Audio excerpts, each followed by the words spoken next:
Good morning class 12th।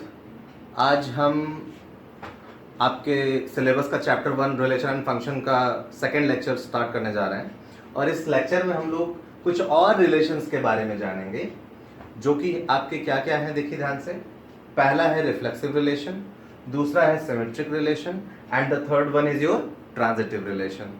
ठीक है ना, मतलब कि कोई रिलेशन रिफ्लेक्सिव कब होगा, कोई रिलेशन सिमेट्रिक कब होगा और कोई रिलेशन ट्रांजिटिव कब होगा। ठीक है ना। अब अगर हमारा रिलेशन रिफ्लेक्सिव हुआ तो ठीक, अगर नहीं हुआ then it is not reflexive. इसी तरह से अगर फंक्शन सिमेट्रिक हुआ तो ठीक, अगर सिमेट्रिक नहीं है then it is not symmetric, और ट्रांजिटिव है तो ठीक, otherwise it is not transitive. तो आइए हम जानते हैं कि कोई फंक्शन रिफ्लेक्सिव कब हो जाएगा, या कोई फंक्शन सिमेट्रिक कब हो जाएगा, या कोई फंक्शन ट्रांजिटिव कब हो जाएगा। ठीक है ना। आइए हम लोग रिफ्लेक्सिव से स्टार्ट करते हैं। रिफ्लेक्सिव होगा if a comma a belongs to R, यानी कि अगर ए कॉमा ए टाइप का ऑर्डर्ड पेयर हमारे रिलेशन में होगा for all a belongs to a, मतलब कि अगर हमारे सेट ए में जितने भी एलिमेंट्स हैं हमारे सेट ए में जितने भी एलिमेंट्स हैं उन सब के लिए अगर ए बिलोंग कर रहा है ए में, तो ए कॉमा ए रिलेशन में होना चाहिए, ए कॉमा ए रिलेशन में होना चाहिए। ठीक है ना, तब वो फंक्शन हमारा क्या बन जाएगा, reflexive. Then it is reflexive, then it is reflexive. ठीक है ना। इसके बाद सिमेट्रिक में क्या आता है, सिमेट्रिक में क्या होता है, मैं थोड़ा सा इसका एक एग्जांपल बता देता हूं आपको। जैसे मान लीजिए कि हमारा कोई सेट है जिसमें 1 2 एंड 3 है। कौन कौन से नंबर है बेटा, 1 2 एंड 3।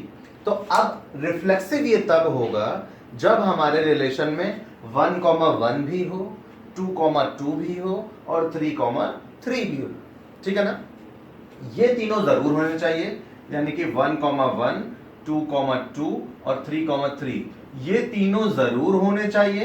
इसके अलावा भी कोई हो गया तो कोई बात नहीं, लेकिन ये तीनों जरूर होने चाहिए, तभी हमारा जो रिलेशन होगा वो क्या बनेगा, रिफ्लेक्सिव बनेगा। आ गई बात समझ में। इसके बाद हम आते हैं सिमेट्रिक पे कि भाई सिमेट्रिक रिलेशन क्या होता है। तो आइए हम जानते हैं सिमेट्रिक क्या होता है। सिमेट्रिक में है कि if a comma b belongs to r, if a comma b belongs to R, for all a belongs to A and B belongs to B, हो सकता है कि दोनों एक ही सेट में किया जा रहा हो तो यहां पे भी A आ जाएगा, कैपिटल A, या हो सकता है कि दोनों रिलेशन अलग अलग सेट में हो, तो इसीलिए मैंने A और B ले लिया। ठीक है ना। if A comma B belongs to R, for all small a belongs to set A and small b belongs to set B, this implies that b comma a belongs to R, यानी कि अगर a comma b relation में है तो b comma a भी होना चाहिए relation में। ठीक है ना, अगर a comma b रिलेशन में है तो b comma a भी होना चाहिए हमारे रिलेशन में, then it is symmetric, then it is symmetric। ठीक है ना। यहां पे ऐसी कोई भी कंडीशन नहीं है कि उसमें जितने एलिमेंट हैं सारे एलिमेंट्स का ऑर्डर्ड पेयर होना चाहिए। यहां पे पर ये कंडीशन थी, यहां पे जितने एलिमेंट्स होंगे सब के ऑर्डर्ड पेयर में सारे एलिमेंट्स का ऑर्डर्ड पेयर होना चाहिए। जैसे 1 है तो 1 का भी ऑर्डर्ड पेयर होना चाहिए, 2 है तो 2 का भी ऑर्डर्ड पेयर होना चाहिए, 3 है तो 3 का भी ऑर्डर्ड पेयर होना चाहिए। लेकिन यहां पे ऐसा नहीं है। यहां पे सिंपली इतना है कि अगर कितना भी बड़ा कैसा भी रिलेशन हो, अगर उसमें a कॉमा बी टाइप का कोई भी एक एलिमेंट है तो b कॉमा a भी होना चाहिए, तब वो आपका सिमेट्रिक बनेगा, अदरवाइज वो सिमेट्रिक नहीं होगा। मान लीजिए 4 एलिमेंट हैं, ठीक है ना, x1 y1 x2 y2 x3 y3 x4 y4। तो फिर उनका उल्टा भी उस रिलेशन में होना चाहिए, तभी वो सिमेट्रिक होगा। यानी y1 x1, y2 x2, y3 x3 and y4 x4। ठीक है ना, ये चीजें होनी चाहिए तभी वो आपका सिमेट्रिक होगा, अदरवाइज सिमेट्रिक नहीं होगा। अब आइए हम लोग आते हैं ट्रांजिटिव पे। तो ट्रांजिटिव में क्या होता है आप देखिए ध्यान से। ट्रांजिटिव में है if a, b belongs to r, यानी कि ध्यान से एक बात समझिएगा, यहाँ पे ये जो r है ना, ये रियल नंबर का सेट डिनोट नहीं कर रहा है, यहाँ पे r रिलेशन डिनोट कर रहा है कि a, b रिलेशन में है, a, a रिलेशन में है। सेम मैनर में अगर a, b रिलेशन में है एंड b, c रिलेशन में है, this implies that a, c belongs to r, then it is transitive, बेटा a for all a, b and c belongs to a, या जो भी है, ठीक है ना, जो भी सेट्स हैं वो सारे एलिमेंट्स के लिए, ठीक है। आइए बात समझते हैं कि क्या है इसका मतलब। इसका मतलब ये है कि अगर a, b किसी रिलेशन में है, और ध्यान से देखिएगा ये जो दूसरा ऑर्डर्ड पेयर है ना, इसका सेकंड कंपोनेंट और इसका फर्स्ट कंपोनेंट दोनों सेम है। देखिए a, b, जहां से ये खत्म हो रहा है वहीं से ये वाला स्टार्ट हो रहा है, ठीक है ना। a, b है तो b, c, ऐसे अगर कोई दो पेयर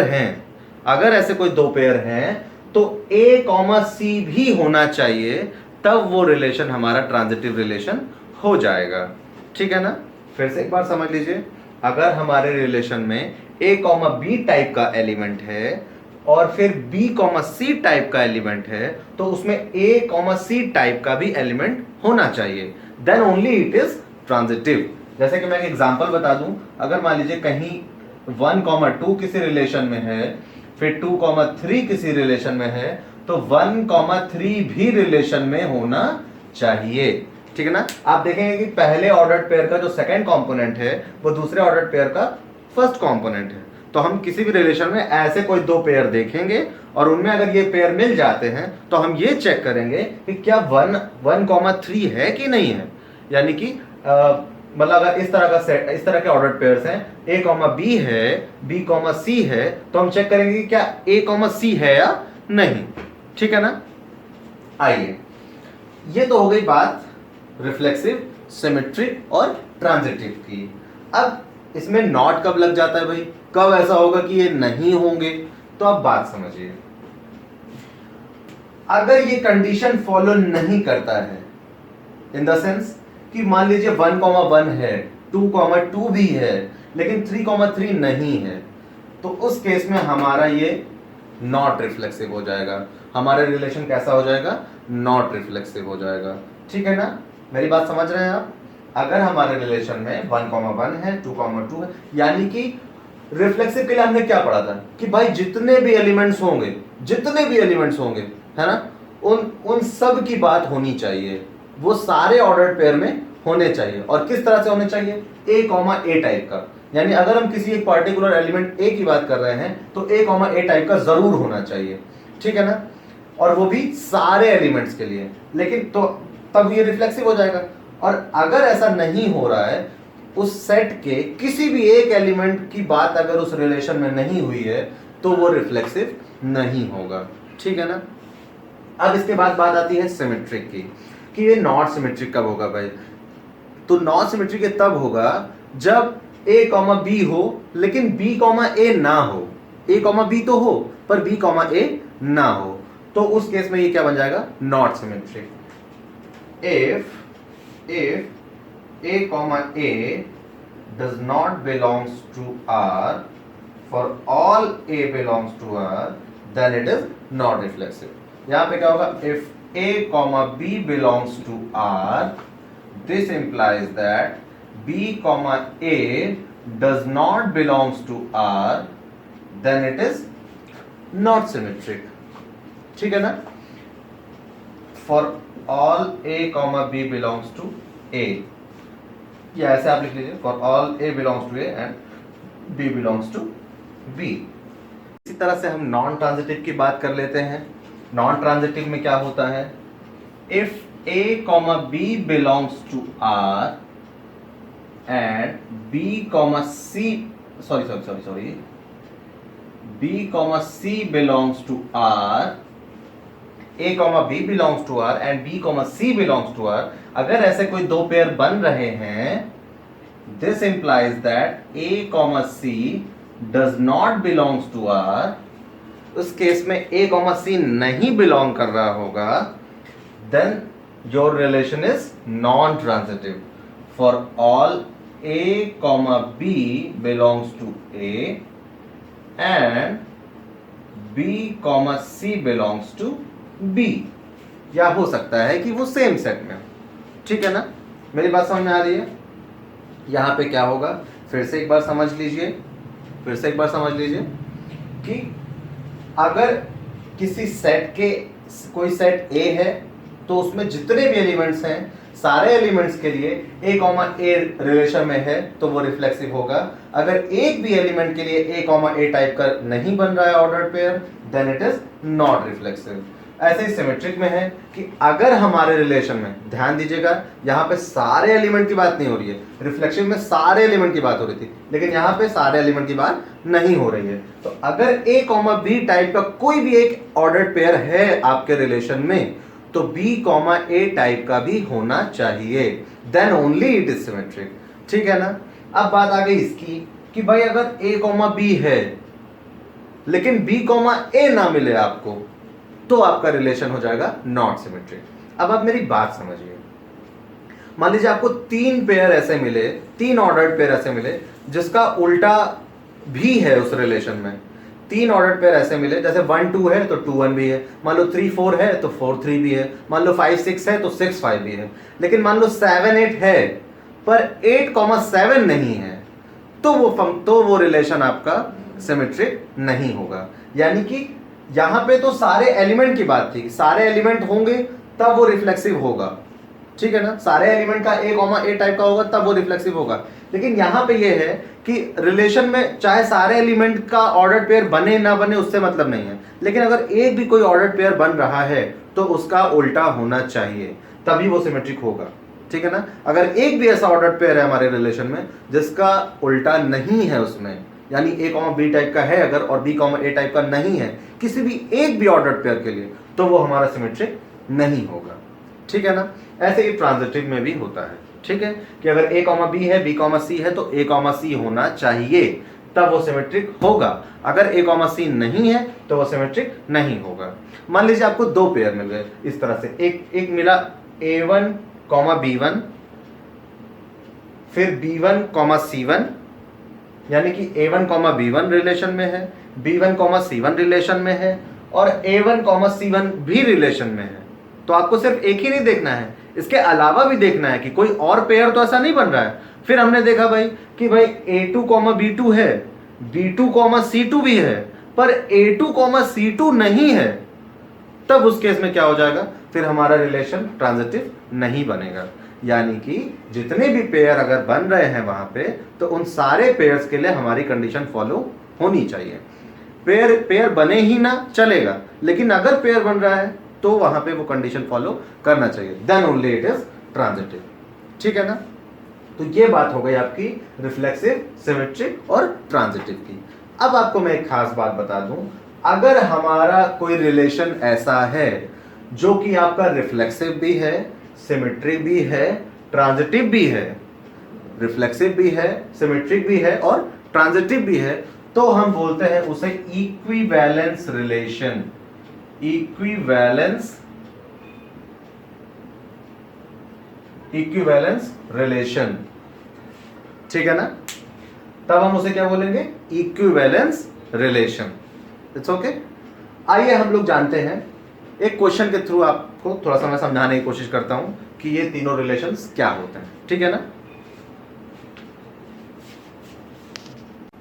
आइए, हमारा क्वेश्चन है, check whether the relation are defined on the set A A equals to 1 2 3 4 5 6, ठीक है ना। Check whether the relation R defined on this set such that, मतलब कि रिलेशन क्या है, a comma b such that, कुछ इस तरह से कि b equals to a plus 1, मतलब कि हमारा रिलेशन क्या है, a comma b such that b equals to a plus 1 is reflexive, symmetric और ट्रांजिटिव। मतलब कि हमें चेक करना है कि जो हमारा रिलेशन, ये रिलेशन इस सेट पे अगर हम लगाएंगे तो क्या वो रिफ्लेक्सिव, सिमेट्रिक और ट्रांजिटिव होगा या नहीं होगा। तो मैं आपको एक बात बता दूं, जैसे कि अगर किसी आदमी के अंदर कोई अच्छाई बतानी है तो आपको क्या करना होगा कि आपको उसके सारे पहलुओं पे नजर डालनी होगी, है ना। वो कैसे रहता है, कैसे किसी से मिलता है, कैसे बात करता है, कैसे उठता है, कैसे बैठता है, कैसे पढ़ता है, कुछ भी चीज़, सारी चीज़ों को आपको देखना होगा ना, तब आप बता पाओगे फाइनली कि हाँ भाई ये अच्छा है या अच्छा है कि नहीं, ठीक है ना। लेकिन अगर आपको उसे खराबी उसके अंदर की जाननी है तो आपके लिए सिर्फ एक कोई एग्जाम्पल काफ़ी है ना, कोई एक ऐसी चीज़ जो उसकी बुरी आदत है वो उस इंसान को पूरा का पूरा बुरा बना देती है, ठीक है ना। तो यहाँ पे भी ऐसा ही होगा, अगर रिफ्लेक्सिव है तब तो हमें सारे एलिमेंट के लिए देखने की जरूरत है, लेकिन अगर रिफ्लेक्सिव नहीं है तो कोई एक ही एलिमेंट से अगर हम दिखा दें तो हमारा काम बन जाएगा। ऐसे सिमेट्रिक में अगर किसी भी एक एलिमेंट के लिए हम दिखा दें तो हमारा काम बन जाएगा, और सिमिलरली ट्रांजिटिव में भी। तो आइए हम पहले ओरली चेक कर लेते हैं कि क्या कहीं ऐसा कोई एलिमेंट मिल रहा है कि जहां पे a कॉमा a टाइप का ना हो। तो हम देखें, अगर मैं यहां पे a की जगह पे 1 रखूं बेटा, a की जगह पे अगर यहां 1 रखा जाए रिलेशन में, तो b क्या मिलेगा आप बताइए, b इक्वल्स टू 2 मिलेगा, 1 प्लस 1 2, है ना। यानी कि 1 रखने पे 1 नहीं मिलेगा, a की जगह पे 1 रखें तो b की वैल्यू 1 नहीं मिलेगी, b की वैल्यू तभी 1 आएगी जब a की वैल्यू 0 हो, और 0 हम ले नहीं सकते क्योंकि 0 हमारे सेट में नहीं है ना। तो लिखोगे, पहले हम रिलेशन लिख डालते हैं, ठीक है ना। हम पहले रिलेशन ही लिख के दिखा देते हैं आपको, ठीक है। आइए चलिए, अगर मैं a की जगह पे 1 लूंगा तो b कितना आएगा 2, अगर मैं a की जगह पे 2 लूंगा तो b कितना आएगा 3, ऐसे 3 4 4 5 5 6, है ना। और अगर आप 6 लोगे तो क्या आएगा भाई, 6 लोगे तो क्या आएगा 7 आएगा, 6 लोगे तो क्या आएगा 7 आएगा, है ना। पर क्या 7 हमारे रिलेशन में है, नहीं है ना, तो इसलिए हम उसे नहीं कंसीडर करेंगे, 6 7 को हम कंसीडर नहीं करेंगे, ठीक है ना। अच्छा, ये हो गया हमारा रिलेशन, ठीक है। अब आइए, अब हम पहला चेक करते हैं फॉर रिफ्लेक्सिव,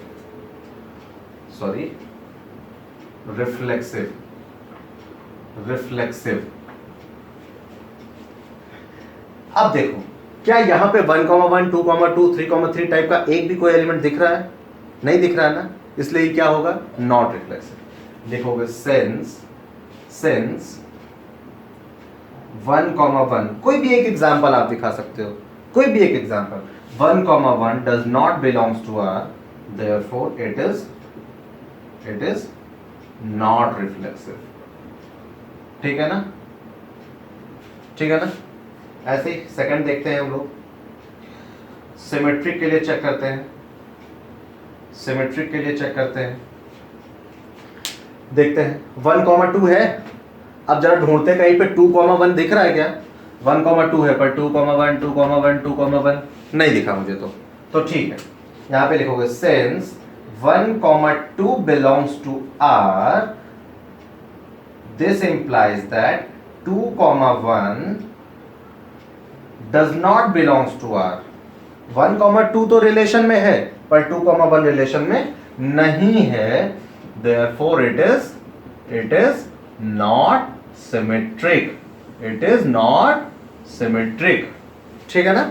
अब आइए हम ट्रांजिटिव पे आते हैं भाई, अब हम किस पे आते हैं, ट्रांजिटिव पे। तो चलिए ट्रांजिटिव में देखते हैं, ट्रांजिटिविटी, है ना, ठीक है ना।